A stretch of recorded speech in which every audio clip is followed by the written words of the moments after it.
नागराज मंजुळे हा माणूसच सैराट आहे. त्याच्या अभिव्यक्तीमधलं सैराटपण हे सिनेमामध्ये दिसतं. मग ते सिनेमाच्या लेंथपासून ते त्यामधल्या विषयाच्या मांडणीपर्यंत. सैराट म्हणजे सैरभैरपणा, त्यामधला असणारा विस्कळीतपणा आहेच, पण त्याला एक वेग आहे, एक आवेग आहे. जगण्यातले असे काही क्षण असतात की जिथे आपल्याला वेडेपणा करावासा वाटतो. त्या सगळ्यामधला तो मोह पाडणारा क्षण जो आहे तो आपल्याला सैराटमध्ये टिपलेला जाणवतो.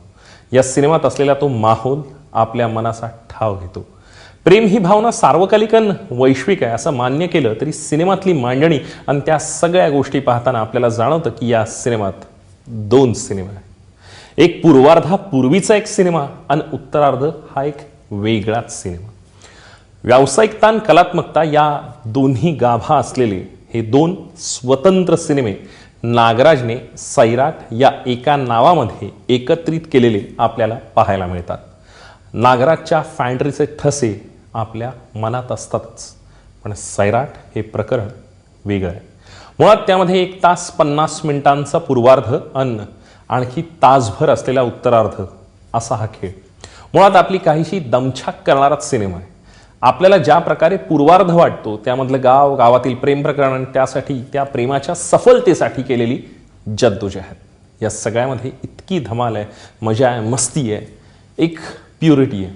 त्यामधला असणारा सच्चेपणा हा सिनेमाला या वेगळ्या उंचीवर घेऊन जातो. पण यामधल्या कलात्मकतेचा भाग हा उत्तरार्धात सुरू होतो आणि आपल्याला रोजमर्रा जगण्याचा भाग तिथे दिसू लागतो. त्यामुळे एकीकडे पूर्वार्धात आपल्याला दिसलेलं प्रेमाचं इंद्रधनू ज्यावेळी त्याला गालबोट लागतं उत्तरार्धात, त्यावेळी सिनेमाला असलेलं वास्तवाचं कोंदण हे आपल्याला त्रास देऊ लागतं. पण क्लायमॅक्सला नागराज आपल्याला अशा एका वळणावर आणून सोडतो की आपण निशब्द होतो. त्यावेळी ही एपिक लव्ह स्टोरी न राहता त्यामधलं सामाजिक भान आपलं मन पोखरू लागतं. एक दुजे के लिए, कयामत से कयामत तक, गोलियों की रासलीला, रामलीला, इशकजादे, या सगळ्या गोष्टींमधला असणारा फॅक्टर आपल्याला या सैराटमध्ये अनुभवायला मिळतो. पण तो सोलापुरी करमळा स्टाईल आणि त्याला असलेला नागराज मंजुळेचा स्पेशल टच, या सगळ्यामुळे सिनेमाला एक मातीचा गंध मिळतो. जवखेडा हे जे प्रकरण आहे त्याच्याशी कुठेतरी नातं सांगणारं, तशा अर्थानं पाहिलं तर त्याला एक सोशल आस्पेक्ट आहे आणि अर्थात लव्ह स्टोरी आहे. सैराट ही गोष्ट आहे ती आर्ची आणि परशाची. आर्ची म्हणजे अर्चना पाटील आणि परशा म्हणजे प्रशांत काळे. पाटलाची मुलगी आणि तिच्या गावातील मासे विक्री करून पोट भरणाऱ्या काळे कुटुंबातील प्रशांत हा मुलगा. आर्ची म्हणजे गावातील तशा अर्थानं डॅशिंग मुलगी जी बुलेटही चालवते आणि ट्रॅक्टरही, ती सधन आहे. पण परशा तशा अर्थानं झोपडीवाजा घरात राहतोय, तर आर्चीच्या घराला मजला आहे. हे सगळं सांगण्याचं कारण म्हणजे त्या सगळ्या गोष्टींना वेगळ्या अर्थानं महत्त्व आहे, कारण वरच्या आणि खालच्या या शब्दांमधली जी दरी आहे ती आपल्याला इथे जाणवते. परशाचा आर्चीवर जीव असणं आणि त्या प्रेमाच्या पूर्णत्वासाठी आर्चीनं पुढाकार घेणं आणि मग या दोन प्रेम करणाऱ्यांच्या विरोधात उभा राहिलेला हा जालिम जमान, या सगळ्यात पुढची गोष्ट एव्हाना तुम्हाला कळली असेल, त्यामुळे सुज्ञास अधिक सांगणे न लगे. पण सिनेमा पाहताना प्रकर्षानं जाणवतं की पूर्वार्ध आणि उत्तरार्ध हे दोन प्रकर्षाने वेगळे सिनेमे आहेत, जे एकाच तिकिटावर आपल्याला पाहायला मिळतात. सैराटला असणारा मातीचा गंध हा त्यामधली सर्वात महत्त्वाची गोष्ट आहे.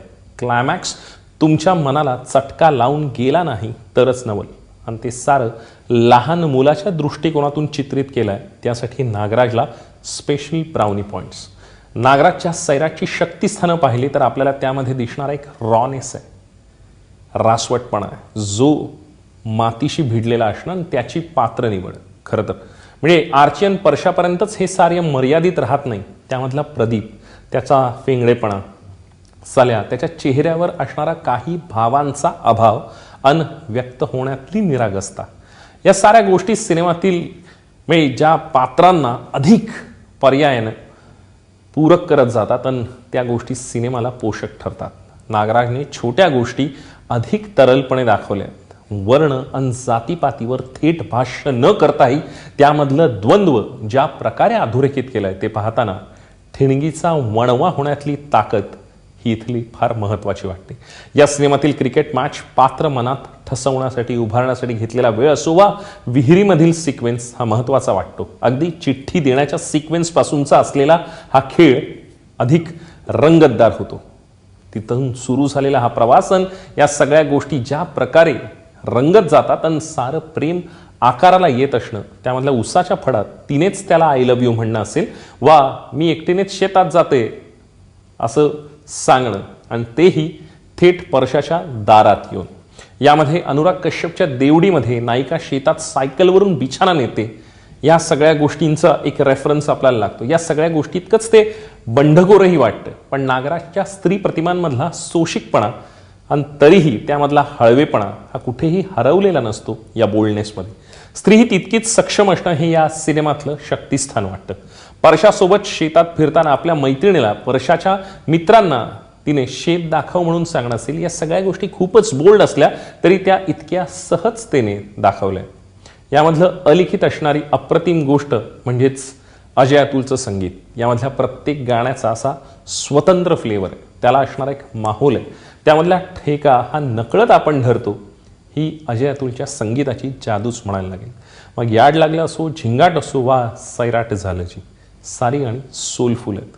आणि खरं तर ह्या सगळ्यामधला म्हणजे पार्श्वसंगीताचा त्यांनी केलेला वापर म्हणजे सीनला भाव परिपोष असणारं पार्श्वसंगीत, म्हणजे ते इमोशन कॅरी करत नेणं, समोर दिसणारं चित्र आणि त्याचा एक माहोल पुन्हा एकदा नव्याने क्रिएट करणारं संगीत, जे पार्श्वसंगीत आपल्या मनाचा ठाव घेतं आणि ते इतकं प्रत्ययकारी वाटतं.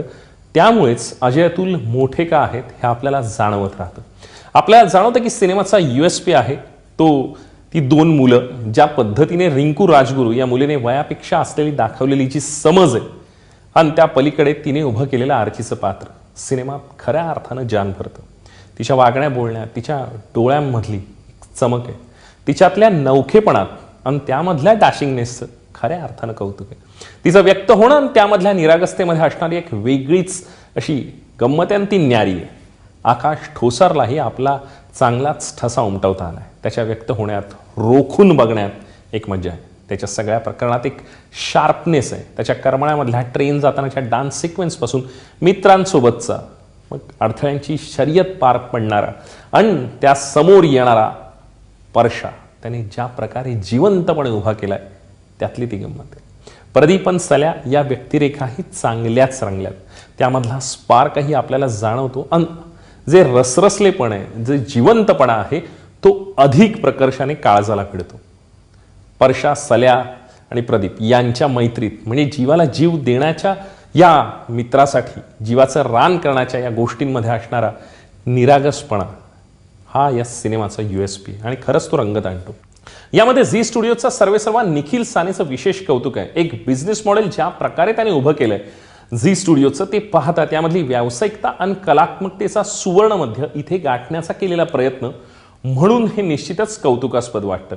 त्या सगळ्या गोष्टी ज्या प्रकारे म्हणजे त्यांनी दाखवल्या आहेत आणि सिनेमा पोहोचवण्यासाठी घराघरात ज्या प्रकारचे कष्ट घेतलेत आणि अर्थात अशा कॉन्टेंटवर विश्वास दाखवणं ही गोष्ट महत्त्वाची वाटते. ती ज्या प्रकारे आपल्यासमोर डे वन एक टीझरपासून आत्तापर्यंत उलगडत नेणं, त्यामध्ये एक प्रकारची चमक, तो स्पार्क आपल्याला जाणवतो. सैराट हा सिनेमा तब्बल 2.5 तासापेक्षाही जास्त काळ खुर्चीत बसायला लावतो. उत्तरार्धात असणारा सर रिअलिझम आपल्याला पचनी पडत नाही असं वाटतं, कारण पूर्वार्धामध्ये आपल्याला दाखवलेलं गुलाबी स्वप्न, पण त्या सगळ्यात हे गणित जे उत्तरार्धातलं आहे ते जरासं जड जातं. म्हणजे गणिताचा पेपर सोडवताना आदल्या रात्री जे काही होतं आणि त्या सगळ्या गोष्टी आपल्याला उत्तरार्धात जाणवतात, पण तो नागराज मंजुळे, त्याला वास्तवाला भिडणं आवडतं आणि वास्तवाला भिडणं हे पर्यायाने नागराजच्या सिनेमात आलंच. त्यामुळे या सगळ्यामधील गंमतही आहे जी पूर्वार्धात वाटत राहते, कारण प्रेमाचा रंग पाहिल्यानंतर आपल्याला वास्तवाचा काळा आणि राखाडी रंग बघायला आपलं मन तयार होत नसतं. पण नागराजने हे दोन्ही खेळ तितक्याच लीलाया करून दाखवले. त्यामधला रोमॅन्टिक भाग त्याने ज्या प्रकारे रंगवला आहे, कारण वास्तव दाखवण्यात त्याचा हातखंड आहे. पिस्तुल्या फॅन्ड्रीमध्ये ते दाखवून झालंय, पण इथे त्याचा कस लागला होता तो रोमॅन्टिक भाग कशा प्रकारे मांडतोय, दाखवतोय, पण तो तितक्याच तरलतेने आणि तन्मयतेने दाखवलाय. त्यामुळे त्याने नवं पेललेलं आव्हान चमकदार पद्धतीने दाखवलंय. पण यामधला उत्तरार्ध आणि त्यामधलं वेळेचं गणित अधिक कात्री लावून सोडवणं गरजेचं होतं असं वाटत राहतं. त्यामुळे लांबलचक झालेल्या सैराटपणाचा उत्तरार्ध काहीसा त्रास देणारा आहे. जवखेडा प्रेमप्रकरण आठवलं तर बऱ्याच गोष्टींची उत्तरं आपसुकच मिळतील. सैराटमधील मॅड इनोसन्सला देतोय मी 3 स्टार्स.